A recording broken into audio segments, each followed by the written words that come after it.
आजमगढ़ से कनेक्शन जुड़ गया है। मैं आपसे कहूंगा अगर खांसी हो तो जो देसी दवा है ना, गुड़, सौंठ या अदरक या लौंग, काली मिर्च, उसका इस्तेमाल कर लेना। लेकिन बीजेपी की सरकार में ये जो आ रही है कफ सिरप, इससे बचना। इसलिए बचना कि कुछ लोग इसमें मुनाफा कमा रहे हैं। अभी तो स्कीम चल रही थी 1 डिस्ट्रिक्ट 1 माफिया।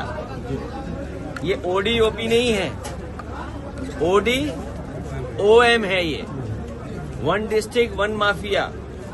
अभी तो हम लोगों ने खोजबीन करके भारतीय जनता पार्टी के भाजपा माफिया जीवी के सहारे और इनके संगी साथी मिलकर के ये जो बड़ा काम कर रहे थे और हमें आपको बदनाम करते थे, सच्चाई तो ये है कि महागुंडा राज चल रहा है इस समय। ये जो गुंडा राज वो बदनाम करते थे, अगर इस सरकार में देखोगे तो महागुंडा राज चल रहा है। और ODOP नहीं, जो हमें आपको सबको कहते थे 1 डिस्ट्रिक्ट 1 माफिया, जब से माफियाओं की सूची निकाली हम लोगों ने जानकारी कर करके कि 1 डिस्ट्रिक्ट 1 माफिया, ODOM, ये बीजेपी के, इसका खुलासा हम लोग इसी तरह करते रहेंगे।